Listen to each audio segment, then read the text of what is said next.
स्वागत है stock news में। अगर आप मेरे चैनल पे पहली बार विजिट कर रहे हैं तो सब्सक्राइब करें ताकि आपको लेटेस्ट इन्फॉर्मेशन मिलता रहे। आज हम बात करेंगे मेटल सेक्टर के बारे में, क्योंकि मेटल सेक्टर में आपको आने वाले समय में तेज़ी देखने को मिल सकता है। अगर निफ्टी मेटल इंडेक्स की बात करें तो आपको इसमें ब्रेकआउट देखने को मिला है। इसके अलावा बीते एक साल की बात करें तो इस इंडेक्स में यानी कि मेटल सेक्टर में लगभग 60% तक की तेज़ी देखने को मिली है। और पिछले एक महीना की बात करें तो एक महीना में मेटल इंडेक्स में लगभग 8% तक की तेज़ी हमें देखने को मिल रही है। सबसे पहले हम देख लेते हैं कि मैं क्यों कह रहा हूं कि मेटल सेक्टर में आपको आने वाले समय में तेज़ी देखने को मिलेगी। तो सबसे पहले हम देख लेते हैं, एक एक करके हर सेक्टर का हर एक स्टॉक के बारे में एनालिसिस कर लेंगे। लेकिन इससे पहले हम ये जान लेते हैं कि आखिर में मेटल सेक्टर में तेज़ी देखने का सबसे बड़ा कारण क्या था। देखिए, रूस और यूक्रेन के चलते मेटल की कीमतों में ज़ोरदार इजाफा हुआ है। रूस और यूक्रेन दोनों ही मेटल प्रमुख उत्पादक और निर्यात करने वाले देश हैं। ग्लोबल बाजार में इनकी अच्छी खासी हिस्सेदारी है। ऐसे में जंग और रूस पर आर्थिक बैन के चलते सप्लाई चेन टूटने से कीमतों में ज़ोरदार इजाफा आपको देखने को मिला।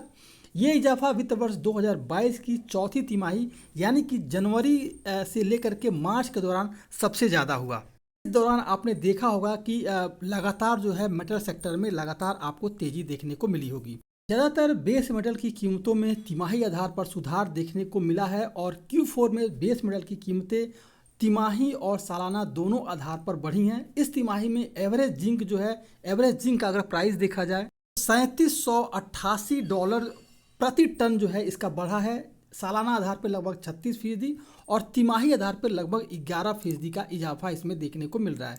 अगर वहीं बात करें लेड की बात की जाए तो लेड की औसत कीमत जो है लगभग $2325 प्रति टन बढ़ा है, जो सालाना आधार पर लगभग 16% और तिमाही आधार पर लगभग फ्लैट है। वहीं अगर इस तिमाही के दौरान एल्युमिनियम की औसत कीमत की बात की जाए तो लगभग $3262 के करीब बढ़ा है प्रति टन की बात की जाए तो, और सालाना आधार पर लगभग 56% और तिमाही आधार पर लगभग जो है 18% से ज़्यादा है। जबकि कॉपर की जो औसत कीमत है वो लगभग $9997 प्रति टन रहा है, जो सालाना आधार पर लगभग 18% और तिमाही आधार पर लगभग 3% ज़्यादा है। इसके अलावा अगर देखा जाए तो कंपनियों का जो इप्टा मार्जिन है लगभग वो है 21.7% रह सकता है, जो सालाना आधार पर 546 BPS और तिमाही आधार पर लगभग 127 BPS से कम है।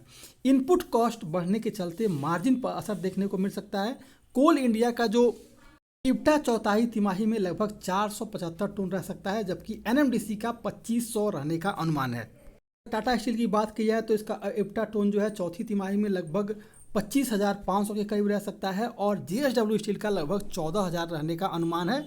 अगर वहीं बात करें, अगर सेल की बात की जाए तो सेल का जो इप्टा है वो लगभग 7800 टन रहने का अनुमान है। इसके अलावा अगर देखा जाए तो स्टील कंपनियों को जो सेल्स वॉल्यूम जो है हाई रहने की उम्मीद है। Q4 में टाटा स्टील का सेल्स वॉल्यूम लगभग 5 MT रह सकता है, जो तिमाही आधार पर लगभग जो है 17% ज़्यादा है। और JSW का जो सेल्स वॉल्यूम है वो लगभग 4.9 मिलियन टन रह सकता है, जो तिमाही आधार पर लगभग 23% ज़्यादा है।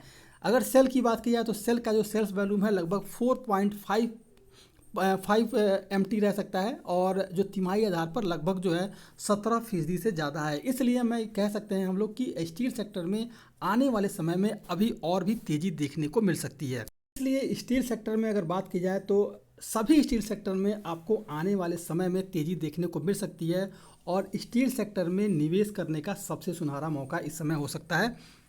तो ये था मेटल इंडेक्स। तो अगर आप मेरे चैनल पे पहली बार विजिट किए हैं तो सब्सक्राइब करें ताकि आपको ऐसे ही लेटेस्ट इन्फॉर्मेशन मिलता रहे।